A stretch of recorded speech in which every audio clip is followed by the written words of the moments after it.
Hello and welcome to part 2 of my quest to make this dart blaster more terrifying than it already is. If you're new here, this dart blaster can fire at a rate of 200 darts per second, and I want to turn it into a self-aiming turret. As a part of that journey, I created this contraption. Darts go in here, they go through some things, and eventually get spit out here, and will then eventually be fed into this dart blaster. But before I show you how this works, let's go back a bit. Hi, it's me again, but in a different sweater. Anyway, in my last video, I ended the project off with a bunch of issues and problems to solve. The dart pushers in the magazine release early. The first and last and these are just the problems I could think of. I was fully ready to tackle all these until I got this comment. It basically says that I was taking the wrong approach with this design and should instead go for a continuous motion type of thing. And by golly, were they right. Another gold star for the viewers. After the success of the manual loading process, I got tunnel vision trying to recreate it automatically and hadn't put any thought into other ways these darts could be sorted. The main problem with my approach was the complexity needed for it to work. While the manual process was relatively simple, it's not well suited for automation. The number of handoffs, steps, and various sensors that would be required to make it work made the likelihood of failure pretty high. To give this project the best chance at success, I need to drastically change the design in order to simplify things. Before I dove into a new design, I wanted to collect some data. Going back to the manual process, I timed how long it took to load darts into the blaster. In this clip, it took 26 seconds to load 50 darts, which averages to about 2 darts per second.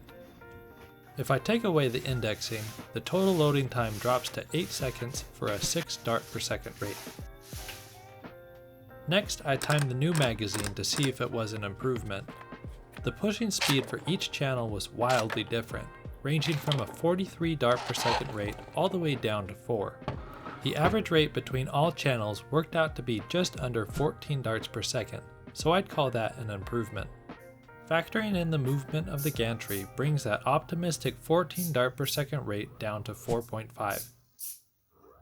I really wanted to keep the design for the dart sorter, so I measured its dart output. Accounting for the 9 darts that fell early, the 50 dart magazine was filled in just under 9 seconds for a 4.6 dart per second rate. I timed the motorized sorter, and on average it only reached a measly 2 dart per second rate. I'm not sure why it's slower than the manual sorter, but I'm confident I could get it up to speed. With all that said, I need to figure out where to go from here. And after a bit of thought, I decided to keep the dart sorter and scrap everything else. I removed the magazine and gantry assembly and decided to give it a proper send-off before moving on.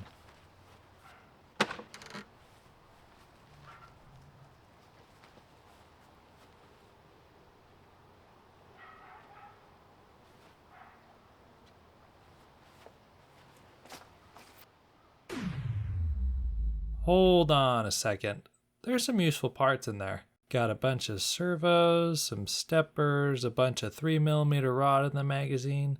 Yeah, I changed my mind. Let's not destroy it. Before I do any sort of prototyping or design, I need to define some goals. Number 1, reduce the number of process steps and potential points of failure. In my original design, there's tons of handoffs and steps that added multiple points of failure that could stop the whole system. I need to simplify the system for a better chance of things to work. Number 2, achieve a fully continuous output of 5 darts per second. Given the current output rate of the dart sorter, I'd say this is a realistic goal. And number 3, keep the programming as simple as possible. This is mainly a personal preference. I enjoy mechanical design much more than programming, so I'm going to design the system with that in mind. The first thing to figure out is how to transition a row of 10 vertical darts into a continuous single file line of darts. As I was sketching out ideas, I found the answer sitting right there on my desk: chain links from Gatling Tommy's Nerf blaster. I could take a continuous chain and line up some links underneath the dart sorter and let darts fall into the chain.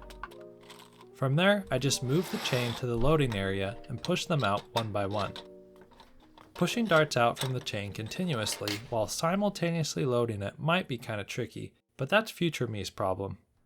But before I start prototyping, it's time to hear from the sponsor of today's video, Brilliant. Building this crazy dart blaster took a lot of various skills and tools, things like 3D printing, machining, and metalwork. But without a bunch of math to run it, all it would be is an expensive paperweight. The hardest part of it was trying to figure out the key formulas needed to synchronize these motors.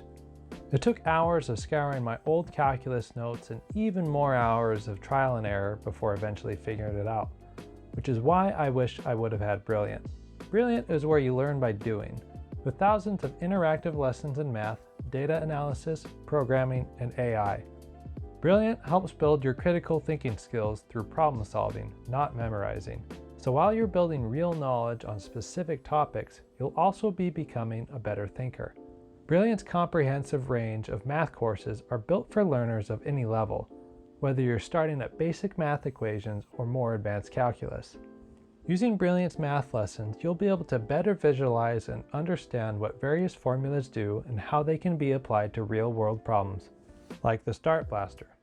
To try everything Brilliant has to offer, visit brilliant.org/theprojectbox to get a free 30-day trial and 20% off an annual premium subscription.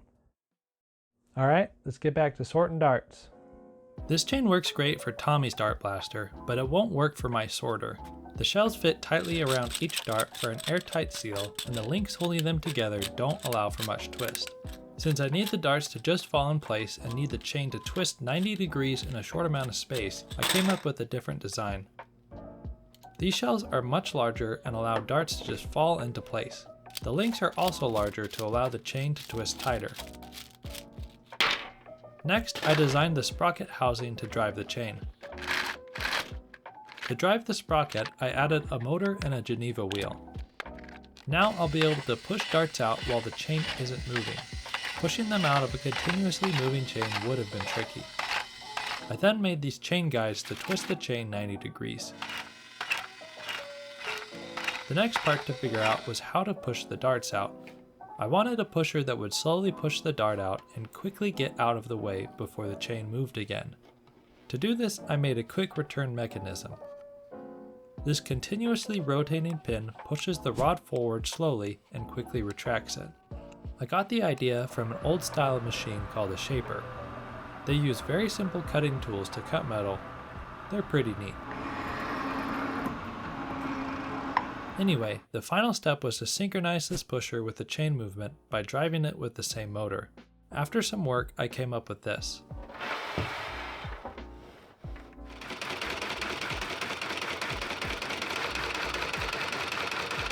The motor drives this main shaft, which then drives the Geneva wheel and the secondary shaft. The secondary shaft drives the set of gears that intermittently cycle the pusher. Altogether, it works shockingly well. I loaded up a few darts and turned the motor on.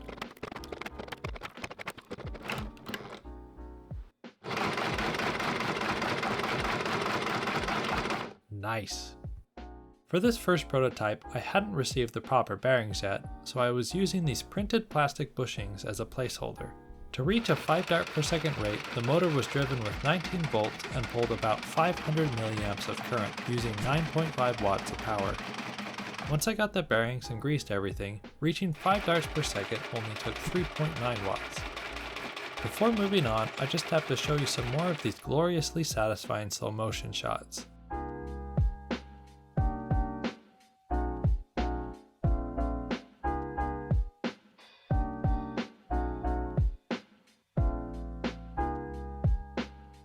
Alright, that's enough of that. Let's move on.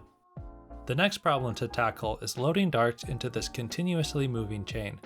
To do this, I came up with this dart loading platform. The dart chain will snake through all these different areas. Right here in the middle, the chain will be stationary for dart loading.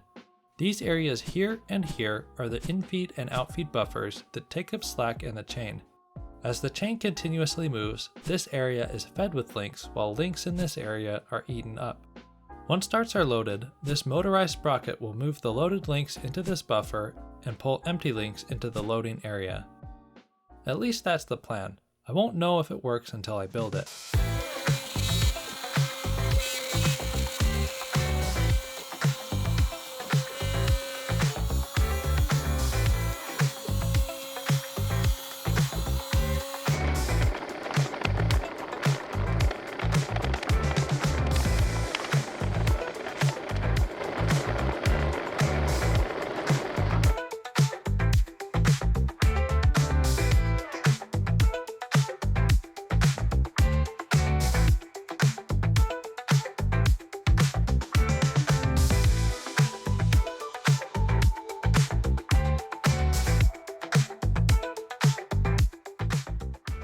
Now that it's assembled, let's take a look at it. The sprocket is driven by a simple DC motor with the bevel gear. Each of these buffer sprockets ride along an 8mm shaft and are kept in tension with these ID badge reels. To test it, I hooked up this drum motor and manually controlled the loading sprocket.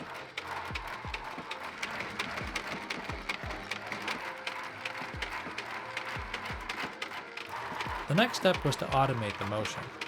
First, I added a magnetic encoder to measure the sprocket's position and added distance sensors to measure the slack of the chain. Now the motor will automatically move the chain 10 links at a time and will only do so if there's enough slack. The movement isn't super precise, but I'll just fix that later. The next step is to figure out how to load the darts into the chain. I started by cutting this transition piece from cardboard. The close spacing from the dart sorter will transition to the slightly further spaced dart chain. At least that's the idea. Of course it'll have a cover to keep the darts from falling out. And of course it's not going to be cardboard. To control how the darts fall, I came up with this crazy looking gate system. I may have gone a bit overboard with it. At the top and bottom, there are gates to control when the darts fall. In the middle is a pusher that will make sure the darts load into the chain. The motion for each of these are controlled by this camshaft. It's pretty complicated mechanically, but will make the programming very simple. All that's needed to control the timing of each of these stages is a single motor. The whole process will start with the dart sorter loading up a bunch of darts. The original gate will then close to keep the whole stack of darts in place. The motor will then spin the camshaft to open both gates and will keep spinning until the gates close again. The cycle will then finish with the original gate releasing another row of darts and then holding the next row in place.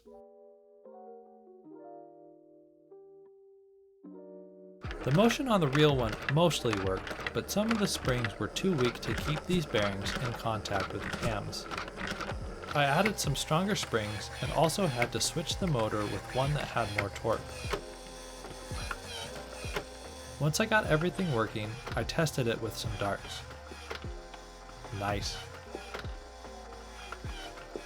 I installed the loader on the chain platform, manually lined the chain up with the loader, loaded in the first line of darts, and turned the motor on. Of course the motor started skipping teeth as soon as the pusher touched the darts. I tried another row of darts and it was the same issue. The pusher obviously failed to load the darts fully into the chain, but what did work was shaking the chain.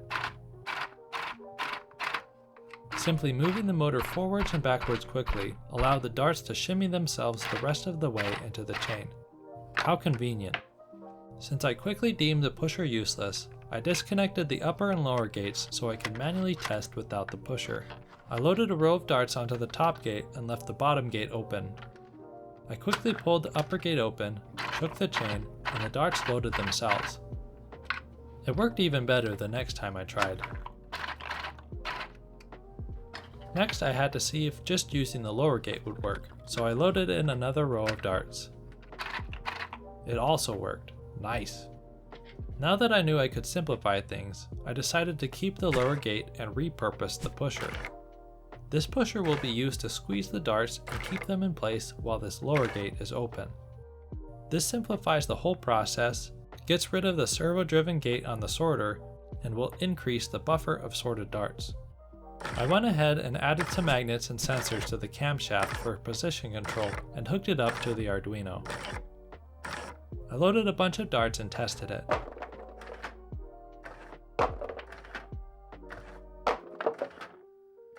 Works pretty well if you ask me.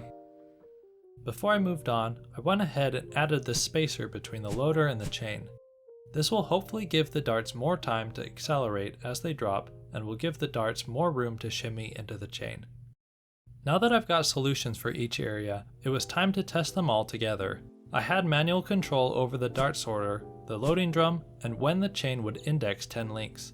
The dart loader and chain movement were automatically controlled. I had the sorter fill the system up with darts and began the test.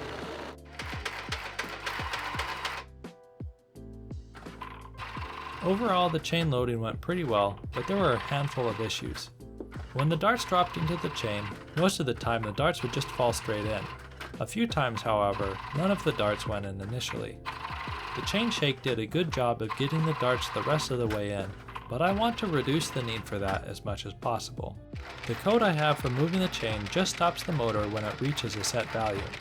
Doing this worked well enough, but it visibly overshoots the position. To fix that, I added a simple PID loop that gets the chain to a more consistent position. A couple of times the chain managed to get caught just before entering the loading area. Fixing that was as simple as cutting an angle on this edge. My microphone didn't pick it up, but this loading drum was making some strange noises and seemed to have trouble maintaining a consistent speed. I started hand spinning the main shaft, and when the dart pusher was close to fully extended, it would catch on something. I noticed that the pusher rod had moved inwards and was rubbing up against this part here. I took some slow motion footage of it running and saw that the pusher would slam against the housing. I'm pretty sure this slam was enough to slowly shift the pusher's position, so I replaced this piece with something much shorter. That looks better. While I had this taken apart, I wanted to see just how fast this whole thing could cycle. I cranked the motor up to 24 volts and just let it rip. This would be an 8 dart per second rate, and it was honestly terrifying to hold on to. Anyway, before moving on, I had to make things automatic. To do that, I replaced this dart spacer with this one that had IR sensors to detect darts. The analog outputs from these sensors feed into these analog to digital converters, which then communicate with the Arduino through SPI.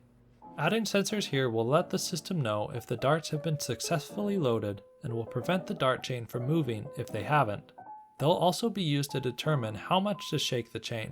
If the darts fall in immediately, the chain won't shake at all. If not, the chain will shake until every dart has been loaded.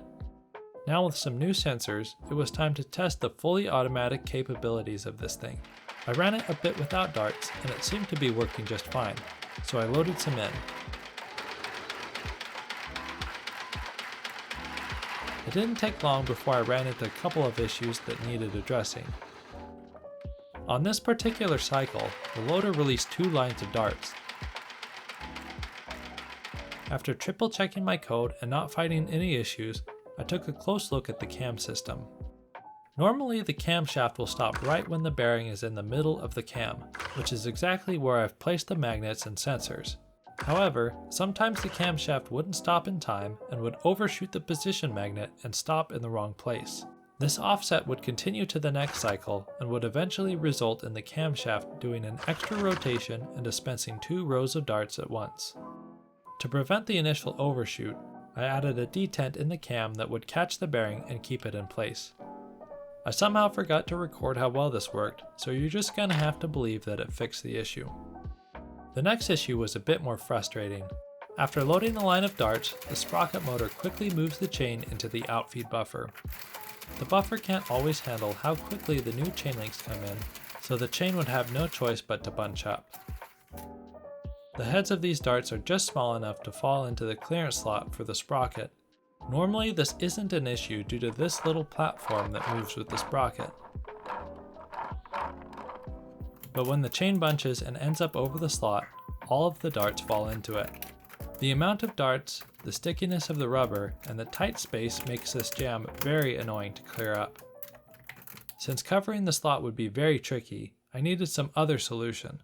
After some thinking, I realized what could work: a slice of tape measure.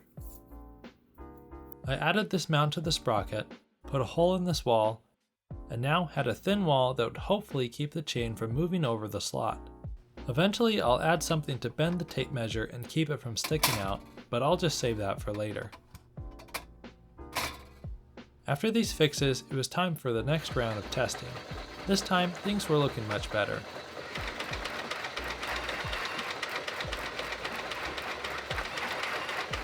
The tape measure wall worked very well and prevented the chain from jamming up. I did have to poke the chain a lot to get darts to fall in, but that can be fixed with some better chain shaking code. Other than that, it would run for a solid minute at a time before running into new issues. I didn't end up getting it on camera, but the chain got caught underneath the dart sorter and jammed up pretty bad. One of the links ended up breaking, which was easy enough to replace.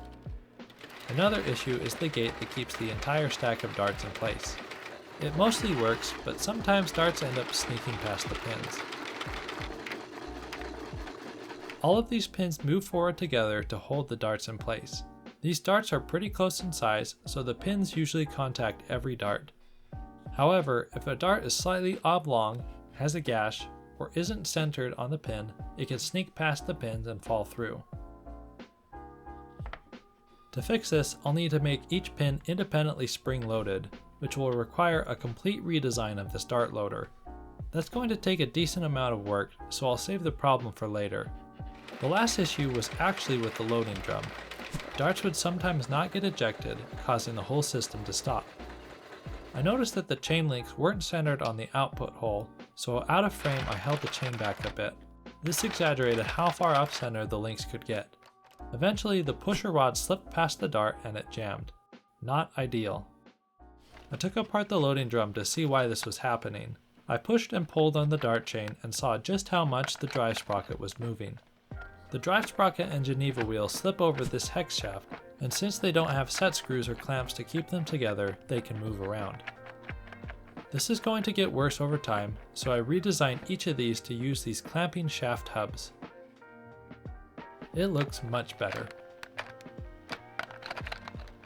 And after barely changing anything, it was time for another round of tests. A few more darts snuck past the gate, but that's not too shocking. What was surprising was the comeback of the double dart loading. I guess the detinted cams weren't enough to prevent this. Since I'm planning on redesigning this loader anyway, I decided to ignore the issue. I noticed that one of the channels in the dart loader wasn't filling up, so I took a look at the dart sorter. The culprit was this sideways dart that was blocking this hole.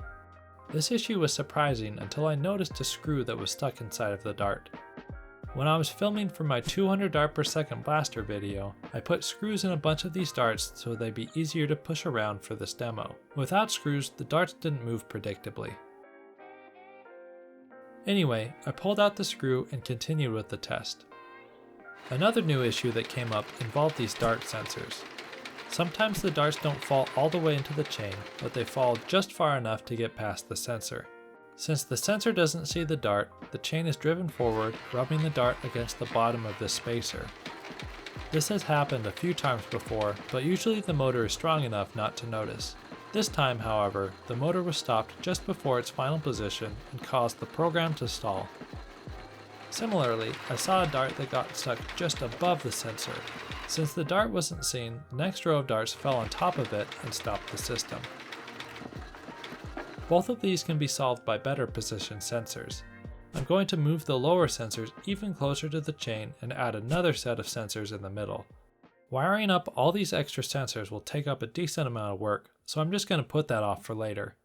That was a good amount of testing, so I decided to take a break from it to design one last part of the system, a larger dart hopper. The hopper on this sorter works best when there's only a handful of darts in at a time. Over or underfilling it leads to less efficient sorting, so controlling the amount of darts in it is crucial. With how small this hopper is and how fast the system ejects darts, this sorter empties very quickly and needs constant reloading. I first tried to address this with a larger hopper that would sit above the dart sorter. There's a small hole in the bottom that hopefully will only let in a few darts through at a time. I filled it with darts and tested it out. Pretty quickly, darts just ended up completely filling the sorter and caused a large backup. The sorter eventually cleared all the darts out, but I really need some type of feeder that was more controllable and predictable. My next thought was to use a step feeder. These types of feeders utilize a step that moves down to pick up material and then moves up to deposit it. These simple feeders are very good at dispensing a predictable amount of material from a larger hopper. I then made a simple one from cardboard and gave it a test.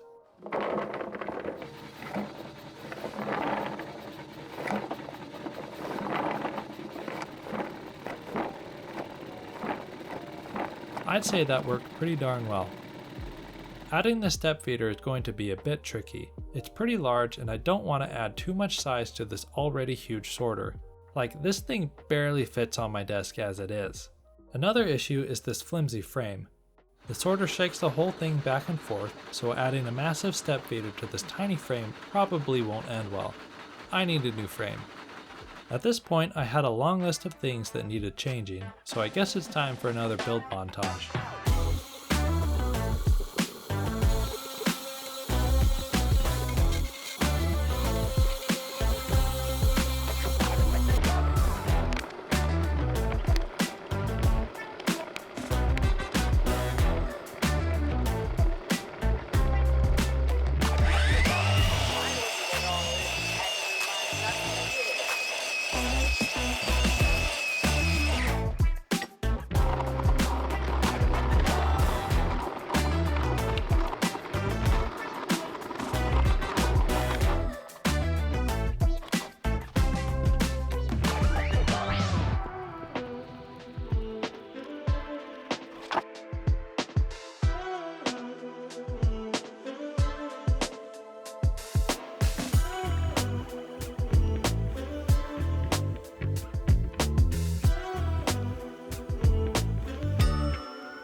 Alright, let's take a look at what's new. This cardboard and plastic beauty is the step feeder. It's got a high capacity hopper that filters darts through this narrow opening where they fall onto the step. The step rides along these two 8mm shafts and is moved with a slider crank mechanism. At least that's what I think it's called. Anyway, it's dead simple and doesn't require any sensors or fancy logic to make it work. The step will then push darts through this funnel and into the dart sorter. Right up here is a distance sensor that will measure the dart level in the sorter and will ultimately control when the step feeder is on. I loaded a couple hundred darts into the hopper to test everything.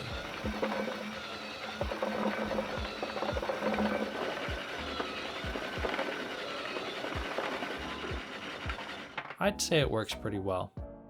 The whole thing is mounted directly to this much sturdier frame.